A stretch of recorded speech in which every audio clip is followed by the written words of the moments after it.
O clima ficou tenso na visita da presidente da Câmara Americana, a democrata Nancy Pelosi, a Taiwan essa semana. Temos imagens da chegada do avião, vamos jogando na tela enquanto a gente vai falando. Olha lá, essa é a chegada, né, da comitiva escoltada. A China, evidentemente, não gostou, né, Alan Gani? Conta pra gente aí um pouco faz um resumo do...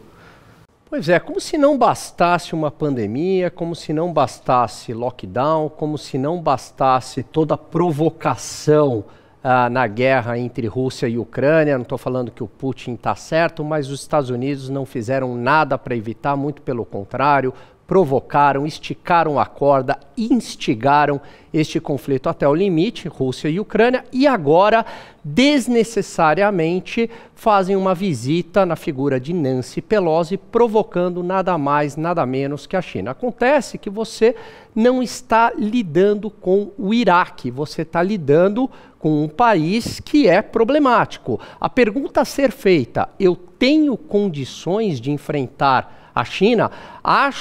Tenho um profundo respeito, admiração pela ilha de Taiwan, né, que é independente em relação à China. A ilha se tornou ali independente, né, no regime socialista, enfim. Mas os Estados Unidos, eles devem ser mais prudentes nas suas ações. Inclusive, a própria população de Taiwan não gostou nada disso, parte da população, porque isso agora dá um motivo concreto, talvez a gente não concorde com o motivo, mas dá a fagulha, dá o motivo para a China eventualmente invadir Taiwan. Veja que foram feitos exercícios militares ao redor da ilha, bloqueio naval, bloqueio do espaço aéreo, sanções econômicas. Se a gente lê, por exemplo, o jornal chinês Global Times, que é escrito em inglês para a gente poder ler, e na verdade não tem imprensa livre lá, é o recado do governo chinês para o Ocidente. Eles estão falando o seguinte: olha, a opinião do jornal, a China deve contra-atacar se escalar este conflito. A China está avisando, assim como Putin avisou de que se os Estados Unidos continuassem a insistir com a questão da OTAN, eles iriam invadir. Existia uma lógica na ação do Putin. Não estou falando que ela é correta, mas ela era previsível. 7 intelectuais de ponta nos Estados Unidos, desde 2008, eles acabaram prevendo o que iria acontecer. A mesma coisa com a China. Então parece que o Partido Democrata, o Deep State norte-americano, entrou no modo suicídio on. Só a gente procura o que tem na cabeça da Nancy Pelosi para fazer algo desse tipo. Ô Paulo, como é que isso repercutiu aí nos Estados Unidos, hein? Inclusive num momento de CPAC, né, em Dallas, é isso onde você está? Exato, eu estou no CPAC, maior evento conservador do mundo. E, na verdade, eu vou fazer um contraponto ao que o Alan disse. Existe um certo consenso, tanto entre republicanos e democratas, de que a visita da Nancy Pelosi foi, sim, acertada a Taiwan.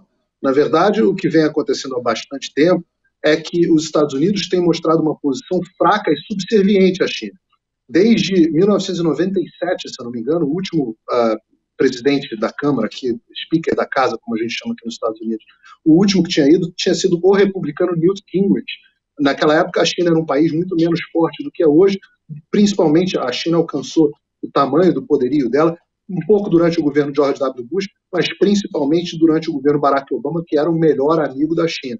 Então, veio em muito boa hora, se você perguntar a minha opinião, essa visita da Nancy Pelosi à China. Eu não sou simpático a Nancy Pelosi, mas ela foi absolutamente correta e foi muito feliz, e isso tem se refletido, inclusive, nas pesquisas, favoravelmente ao Partido Democrata. Há muito tempo que o Congresso americano, na figura do Partido Democrata, vem muito enfraquecido politicamente. As audiências do 6 de janeiro, que é a CPI, foram muito desgastantes para o Partido Democrata, mas nesse momento ela conseguiu alcançar alguns pontos. A opinião pública americana vem repercutindo muito bem. No final das contas, quem saiu enfraquecido desse processo foi a China, que no Global Times, que o Alan Gani cita, chegaram a ameaçar o avião da Nancy Pelosi. Os Estados Unidos botaram essa imagem circulando em todas as redes para mostrar: olha, quem manda no mundo ainda somos nós. E os chineses botaram o galho dentro.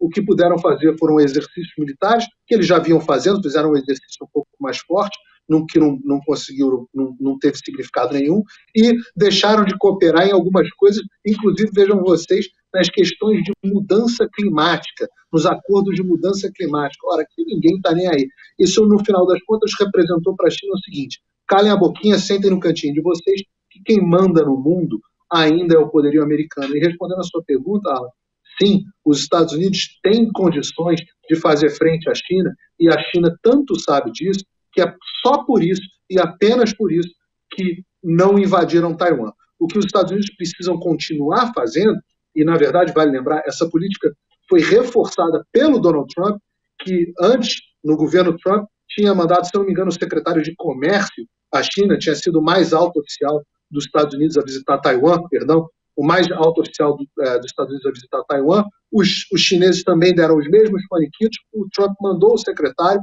aumentou a venda de armamentos para Taiwan. Taiwan tem recebido caças de última geração, tem recebido mísseis, baterias antiaéreas de última geração, tem se armado cada vez mais. Os Estados Unidos têm armado também cada vez mais o Japão, e o foco militar americano, estratégico americano, está saindo do Oriente Médio e se voltando para o Pacífico, que é uma estratégia assim, acertada dos Estados Unidos. Então a repercussão foi muito positiva e rara, uma ocasião rara, em ambos os espectros da política, tanto entre conservadores quanto em democratas, porque essa pauta de uma postura mais dura contra a China é uma pauta muito forte dos republicanos aqui, e por isso a Nancy Pelosi acabou tendo um raro momento de apoio bipartidário. Tá vendo? Para quem diz que a gente só concorda nesse programa. E você, Fabio, o que você pensa? Eu vou discordar do Paulo Figueiredo fortemente, porque eu acho o seguinte: vai ter uma reunião do Partido Comunista Chinês, o PCCH, em novembro.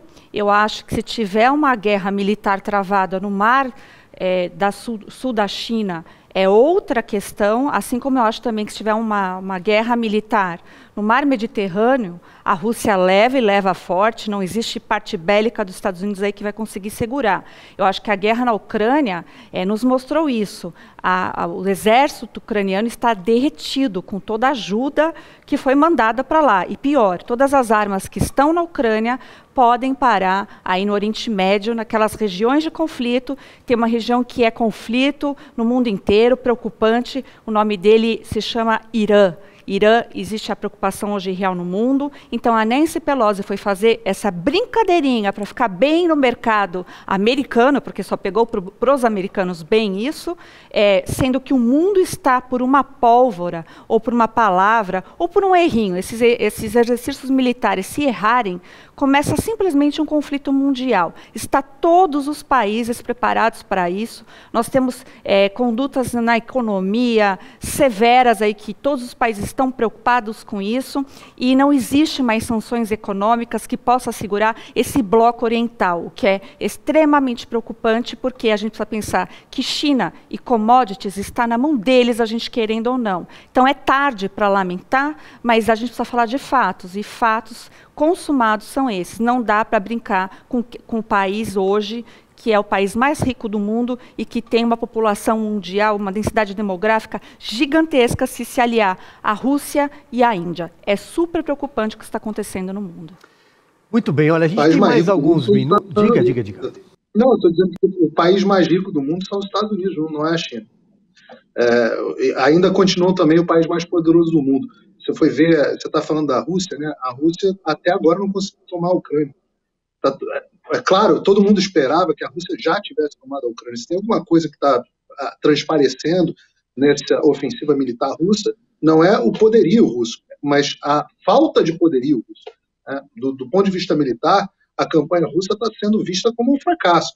A dificuldade de movimentação das tropas, a dificuldade de ocupação do território ucraniano até agora. Os Estados Unidos só mandaram armas para serem utilizadas pelo pequeno exército ucraniano. O exército ucraniano é muito pequeno e conseguiu resistir até agora contra tudo e contra todas as expectativas. Eu volto a dizer, a expectativa era que a Ucrânia, a esse momento, já tivesse cedido à Rússia há muito tempo. Não cedeu porque os russos não conseguiram ocupar nem a metade do território, que era o que eles queriam. Então, era considerado um dos cenários que eles queriam. Em relação ao Mar do Sul da China, a China realmente tem bastante poder lá no Mar do Sul da China, mas se eles tivessem condições de impor as vontades deles, você pode ter certeza que eles teriam imposto. Porque a China considera que todas as águas internacionais do que se chama Mar do Sul da China, mas na verdade são áreas internacionais, eles dizem que aquele território é todo deles. E os americanos fazem questão, com frequência, há bastante tempo, de fazerem exercícios de navegação livre para garantir justamente que aquele território é área internacional.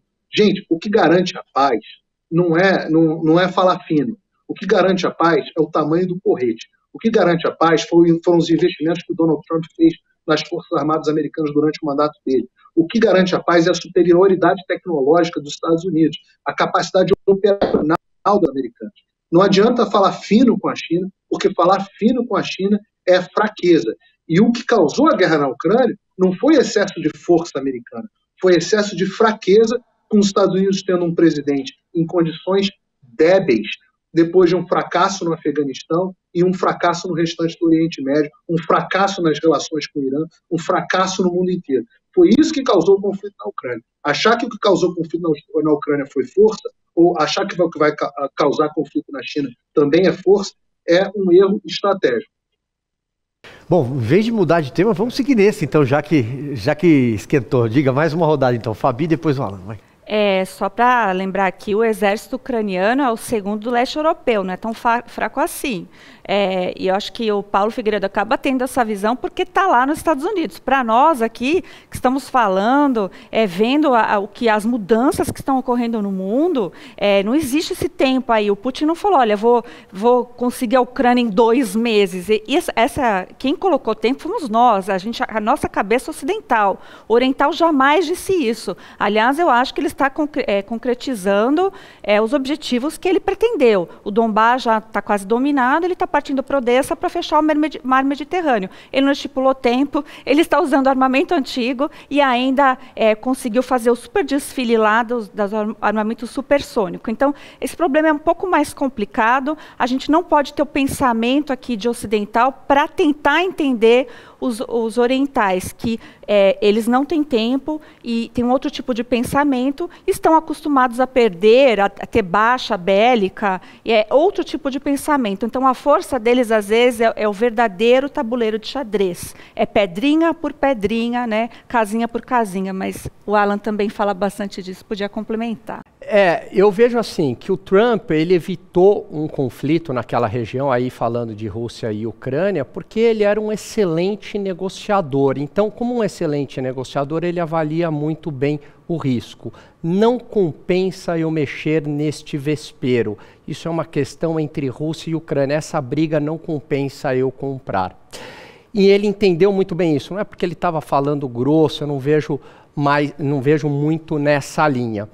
E aí, a diferença é que com a administração Biden, apoiada por alas do Partido Republicano, continua insistindo com a questão da OTAN, inclusive com treinamentos ali para a Ucrânia, escalando o conflito, e já era previsível, juntamente com o desrespeito aos acordos de Minsk.